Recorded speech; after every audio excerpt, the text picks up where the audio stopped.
The first one. Oh. But I figured I could at least come share a story, which be a little bit emotional possibly.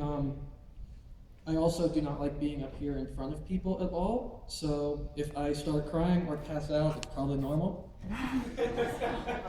I sort of spent this whole time trying to talk myself up to do it. Finally decided, I'm not going to really see anybody here probably ever again. Anyways, and of course, one of the people I'm working with just came in a few minutes ago, so someone for that. Um, I had at 29, just a little bit less than 3 years ago, I had a pretty good job, which I enjoyed quite a bit. I got to do GIS stuff, which I am obsessed with.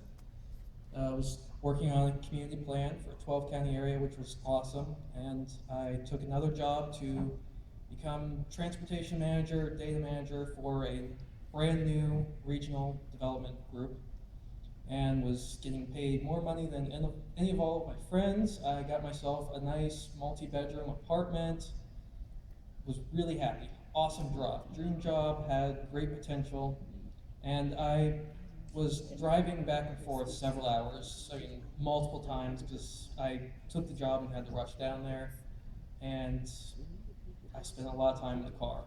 And then I drove an hour to work every day, and I started getting bad back pains.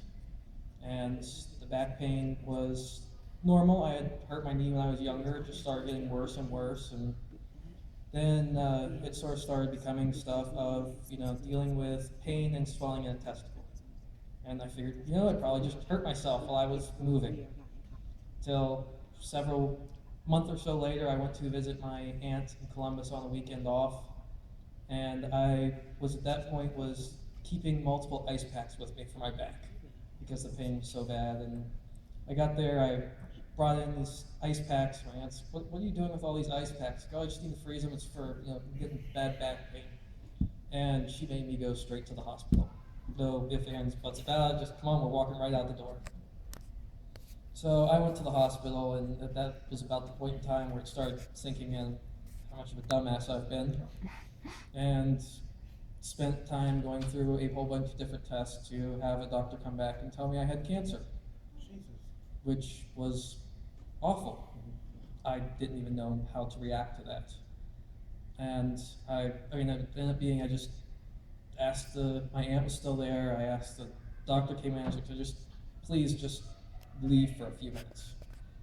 They left. I knew my best friend was at work, so I texted him, just sent that to him, and then my other closest friend was his wife, and I called her, and the hardest thing I think I've ever done in my life was saying for that first time I just found out I had cancer. It was an absolutely horrible feeling. My mom was living in Washington, D.C. I was in Columbus at the time. Before they had moved me out of the emergency room and to the cancer ward, my mom had already gone from work to a plane to flew all the way to Columbus and was at the hospital. My mom is amazing. So I got to spend a few days there going over stuff, and then to have wonderful first surgery of my entire life, because I had never stayed in a hospital until that point, to have them remove a testicle, and then send me home for several days before starting chemotherapy, which then I got to shock my doctor because I managed to, in the middle of the night on all the pain medicine, fall down a flight of stairs and break my arm, which the doctor said he had never had to deal with finding out if he could give chemotherapy to someone with a broken arm, so they actually had to research for me. But that ended up being no problem at all, other than the cast made everything a pain. And then I got to start chemotherapy, which is not an enjoyable experience at all. I ended up having to go for 3 weeks. It was 5 days straight, and then 2 weeks off.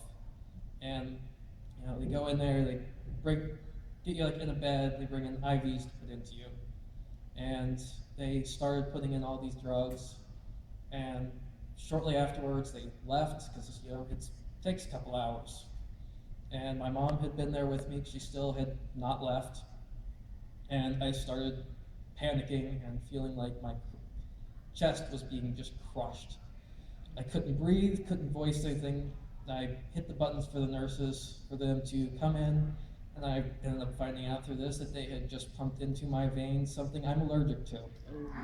So then they had to pump in Benadryl to fill me up. So all of those 4 different rounds of this stuff at 5 days a week, every day I had to have someone take me because I would go in and get shot up with a bunch of Benadryl first, just so they could give me the medications without reaction. Throughout all this, I had some of the most amazing people around me. My mom stayed with me a ton. She took a whole bunch of time off of work. I had a friend, Steve, who he came to stay with me the first weekend after my mom left. He worked midnights. He drove up after, spent the day with me. Like 6 o'clock, he went to sleep, and 8 or 9 o'clock, I wasn't feeling well and took my temperature, which had skyrocketed, which chemotherapy destroys your white blood cells, so really bad. So I had to wake him up after 3 hours to take me to the hospital. And he stayed with me at the hospital all weekend, because he was going to stay at my house. He just stayed at the hospital, called his boss, got his boss to let him work from my apartment. So he would work at night from my apartment to come back and spend the day at the hospital with me every single day of the week. I had another friend, Megan, who came down and stayed with me for a weekend. And then my 2 closest friends, I went and managed to stay with them for a week, which was absolutely amazing, actually. They have a daughter who was 6 at the time, who's been like my best buddy since she was born. I mean, it was stressful like when I first got there. She had been warned, I'd been sick. I was sore because I had all these different surgeries, and I got into the door, and she came just like running up, and then just like stopped, and it's like, no, you gotta actually give me a hug. I'm not that fragile. The best memories I actually have right now in my life, one of them is while I was there, was when Frozen had finally come out on DVD, and she had gotten it. She asked me to watch it with her, and I got in there and I laid on the couch, and they put it on. She crawled up and just like laid right up against me and watched the movie. One of the best things in the world. After all the chemotherapy, though, is the fun part of they found more tumors that were still in my abdomen. It actually had been testicle, abdomen, back, lungs, all of it cancer filled.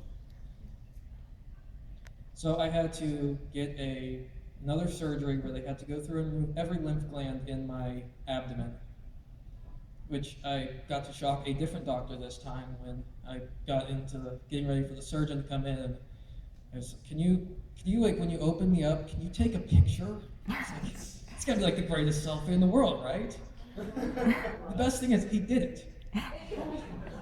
So I have a selfie which I got and shows this is all of this open wide. Yeah. Awesome. Also awesome scar out of it, which is kind of badass. But so I had to go through that surgery and months more recovery. The job I had started a month before had actually kept me on, at least on sick leave. So they actually brought me back right afterwards, and I was at the time. By the time I got done with all this, I was taking 30 milligrams of oxycodone 6 times a day to deal with pain. And I had to drive an hour to work. I was working from 9 to 6, driving home to be home by 7, to eat a snack, to pass out, to wake up at 7 o'clock in the morning, to leave at 8 to be back at work at 9. Still falling asleep on the way to work. Tried for like 2 months and I couldn't do it. Wasn't getting better, had to leave the job. Went and luckily moved to DC for a few years and spent time with my mom there. Had problems with just getting rid of all that horrible medication that I despise the doctors from giving me. But then I had a bunch of other problems. One of the things that comes up for chemotherapy is chemofog, which, along with the pain, the medications, you start having trouble thinking clearly. You start feeling like your entire mind is just gone. Having severe pain left over. It's still, even now, nearly 3 years after, I had a point in one of the breakouts earlier where it felt like I was being stabbed in the abdomen. So had the problem is I'm trying to get back to work, and you feel like your mind's not quite there. Are you even going to be able to do anything right? Are you going to be able to get your life back? having to try dealing with dating of, well, yeah, I could, possibly have cancer come back and kill me at any point in time, or, well, there's the whole testicle missing and not feeling like a full man, which is stressful. But there's been plenty of days through everything where that I, during treatment, would be laying in bed at home after spending most of the day throwing up 15, 20 times a day easily and sleeping where that I was ready to, just wanted to kill myself. After all the treatments, feeling like I couldn't get my life back, I wanted to kill myself. And yet I'm still going to keep moving forward. And with Vista, I'm starting and I'm maybe shuffling my feet, but I'm moving forward. Woo!